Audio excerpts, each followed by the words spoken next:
clase que te digo que tomé aquí en la universidad, hicimos un ejercicio que es muy común en los talleres literarios, ¿no? En donde tu compañero te cuenta una experiencia que le haya pasado, o sea, algo real que le haya pasado, y tú la conviertes en un cuento. Entonces, o tú mismo una experiencia propia, la conviertes en un cuento.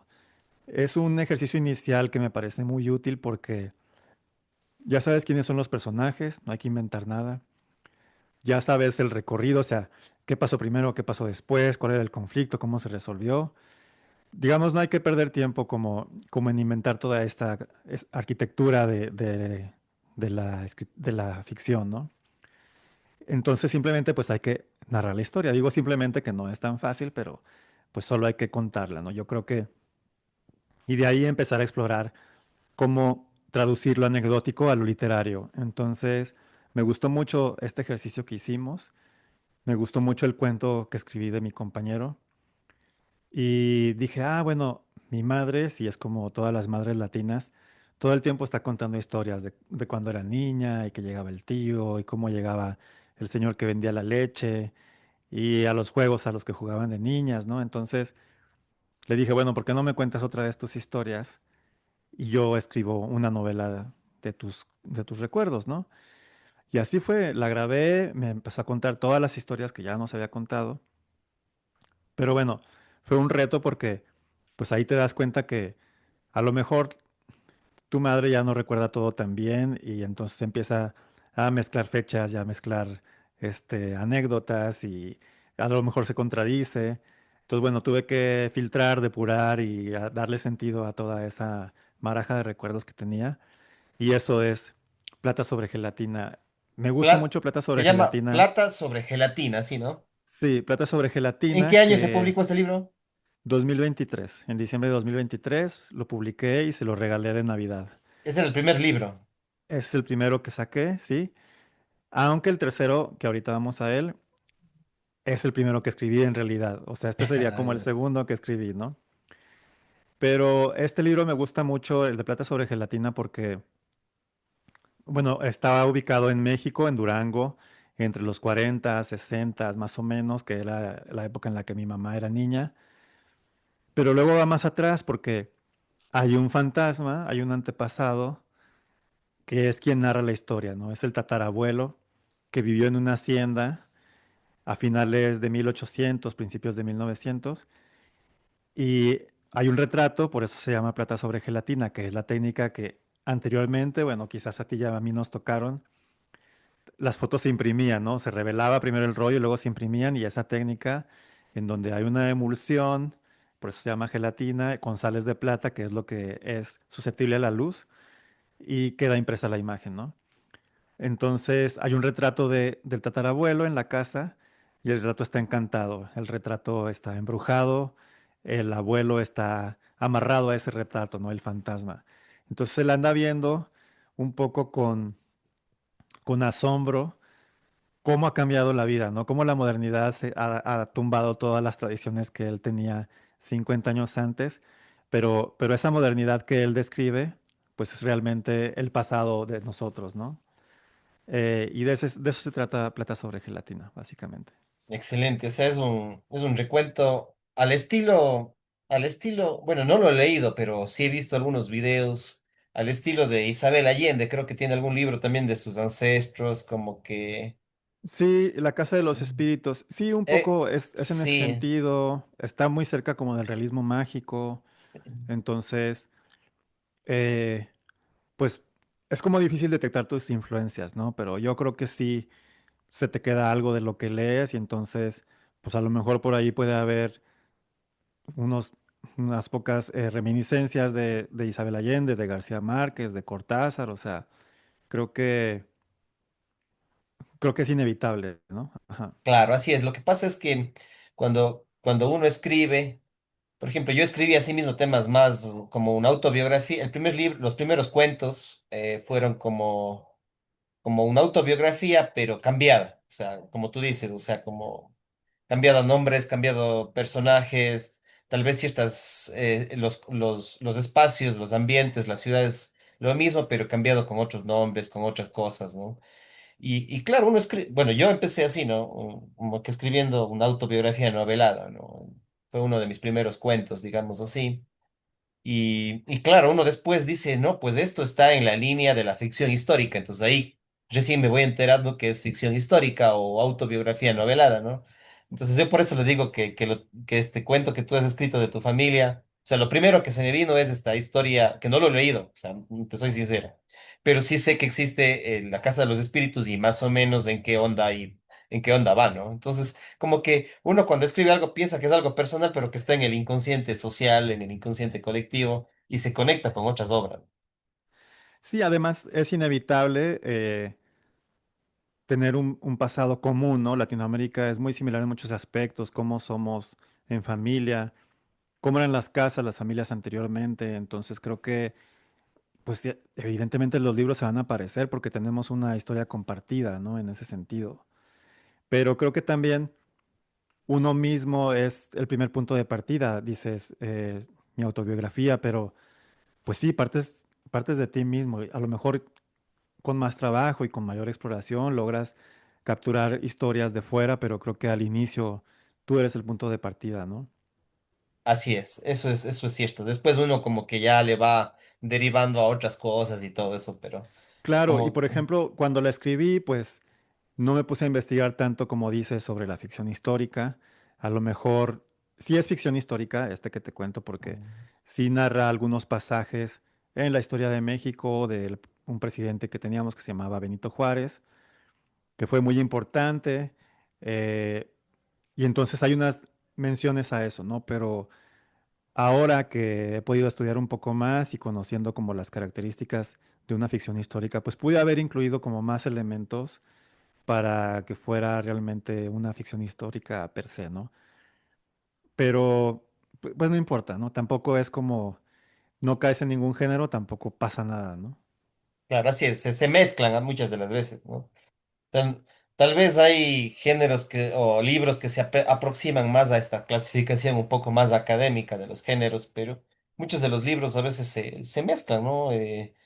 Puede ser ficción histórica con terror, con ciencia ficción, etcétera. Bueno, y háblanos de de los siguientes libros. Bueno, el siguiente libro, como te decía, pues me preparé, me metí a varios talleres de literatura, de escritura creativa, y entonces la anécdota es similar, ¿no? Nos pidieron que trajéramos una anécdota para empezar a trabajar un cuento o alguna historia, ¿no? Entonces yo ese día llevé al taller dos anécdotas. Una, perdí un avión en el aeropuerto. A mí como que me gusta mucho la ficción cotidiana, ¿no? O sea, aquellos sucesos que nos han pasado a todos o que nos podrían pasar y entonces es como muy fácil relacionarte. Me gusta jugar con la ironía y que haya algo de humor, entonces yo perdí una conexión. Justo iba a volar a Colombia, a Manizales, a un congreso al que me habían invitado a impartir una conferencia magistral.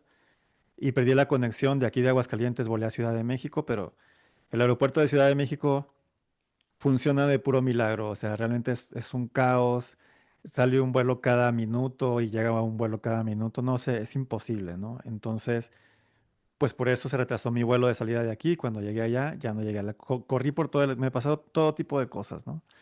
Pero corrí, llegué, ahí estaba el avión, no se había ido, pero la señorita ya no me dejó pasar porque ya habían cerrado el vuelo. Entonces, eh, pues yo pensaba que esa era una buena historia, quería narrarla, también como catarsis, ¿no? Porque uno se queda, tuve que pasar ahí la noche en el aeropuerto, entonces quería como esa catarsis de escribir esa experiencia. Y la otra fue una experiencia paranormal. Tengo un amigo que le tiene una fascinación por las casas antiguas, entonces aquí en Aguascalientes renta una casa antigua, pero pues en México nos gustan mucho las historias de fantasmas, de espantos, de todo esto, ¿no? Entonces, Tiene una rica tradición en eso. Recién claro, pasamos el Día de Muertos allá en México y acá sí, recién, el Día de sí, los Difuntos y Halloween, digamos, creo que es una época que marca a México el Día de los Muertos y claro, y aquí en Aguascalientes en particular hacen algo que se llama el Festival de Calaveras, y entonces inician las actividades una semana antes, desde un fin de semana antes.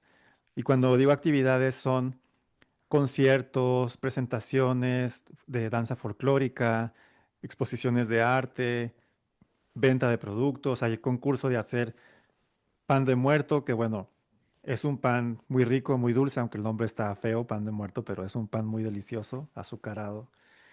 Y hacen un montón de Perdón, actividades. entre paréntesis, acá se llaman guaguas de pan. Guaguas, ok. Guaguas, ¿Y cómo son? guagua es en quechua, bueno, aquí Ajá, en quechua es en Perú, acá es parecido, pero le decimos quichua en Ecuador. quichua, ok. Sí, en Perú es quechua, y acá es una derivación del quechua, lo llamamos quichua. Y guagua quiere decir bebé, niño, infante, Ah, infantil, ya, ya. sí, entonces guagua. En nuestro lenguaje es muy común que se nos salga el término de guagua, trae a la guagua, por Mm. ejemplo. Entonces, es una guagua de pan el que ustedes, es parecido al que ustedes tienen. Entonces, son ¿Y aspectos, cómo es la guagua? digamos, es un pan hecho en forma, le hacen en forma, con una cabecita como una guagua, envuelta en, ¿cómo es? ¿Cómo sería? Como en una tela, digamos, que esté la guagua ahí, más o menos es la figura del pan, ¿no? ¿Cómo sería? Con dulces de colores en Ok. rayas, digamos así. Algo Ok. así, más o menos. No sé cómo sea ya. Acá imagínate un pan circular, una bolita así circular y bombacha, pero tiene como protuberancias así porque son como los huesos, como tratar de hacer la referencia a los huesos, ¿no? Tienes Ya. como, parece más una corona que, que algo, que un saco de huesos, ¿no? Sí, sí, esa era la intención. ¿Cómo se llama? Pan de muerto. Pan de muertos. Ya. Ajá. Sí. Bueno, continúa Entonces, nomás bueno, lo que nos sí, estábamos. acabamos de pasar esta celebración, como dices, pues aquí en Aguascalientes es una gran fiesta, gran, gran fiesta. Pero bueno, sí, entonces está en esta casa, pues siempre están pasando cositas, ¿no? Que se cae un traste, que se mueven los focos, que se prendió una luz, cosas así que pues de pronto puedes buscar una explicación racional y no pasa nada o no hay como gran cosa, ¿no? Pero en una ocasión tenemos aquí un amigo holandés que ya lleva bastante tiempo viviendo en México, pero parece más mexicano que cualquiera de nosotros, o sea, defiende las tradiciones más que cualquiera de nosotros y todos esos estereotipos que piensas de un mexicano, haz de cuenta que es él, pero es holandés, mide casi 2 metros y es güero, ¿no? Y estábamos él y yo en esta casa, mi amigo que renta la casa salió un momento a arreglar un asunto, era en la noche, y estábamos platicando, estábamos tomando una cerveza por mientras, porque íbamos a ir a cenar. Y hay una puerta, como en estas casonas antiguas que son de doble hoja, hay una puerta que da al jardín. Y escuchamos que tocaron la puerta, pero fue un toque muy, muy tenue, ¿no? Así como casi imperceptible. Y mi amigo holandés estaba de espaldas a la puerta y me dijo, ¿tocaron a la puerta? ¿Escuchaste algo? Y yo no. Y seguimos platicando. Me estaba contando es algo bien loco que las zanahorias son naranjas en honor a los reyes de Holanda, porque se apellidan Orange, ¿no? Entonces pues que los agricultores empezaron pues a seleccionarlas y se hicieron naranjas o bueno, existen más zanahorias naranjas gracias a los reyes de Orange, ¿no? Entonces a mí se me hacía una historia súper loca, no le creía, por supuesto, y estábamos hablando de eso, y luego volvieron a tocar a la puerta, y ahora sí escuché, y entonces le decía, pero pues no puede ser, es el jardín, o sea, ¿quién va a estar ahí? No, no, o sea, te está tronando la puerta, no puede ser. Ya seguimos hablando, y para la tercera vez él dice que sí tocaron otra vez, yo no, ya no recuerdo que no, pero estaba cerrada con una de estas aldabas que son un ganchito así. Entonces yo tenía la puerta de frente, yo vi claramente cómo se levantó el ganchito y se abrieron las puertas, ¿no? Entonces ya nos paramos, ahora sí, asustados, y en ese momento ya regresó mi amigo del mandado que tenía que tuvo que salir a hacer, y estábamos pues así todos impactados de lo que acaba de ocurrir. Entonces llevé esta anécdota al taller de escritura creativa y mi maestra, que es súper, súper, súper fan del terror, dijo, no, escribe esa, pero a mí la verdad me daba temor entrarle al género de terror. Yo creo que es un género al que, bueno, desde mi punto de vista, al que hay que tenerle mucho respeto porque exageras un poquito y pierdes la credibilidad y de pronto no, o sea, descuidas un poquito la atención y se cae el interés, ¿no? Y no pasa nada.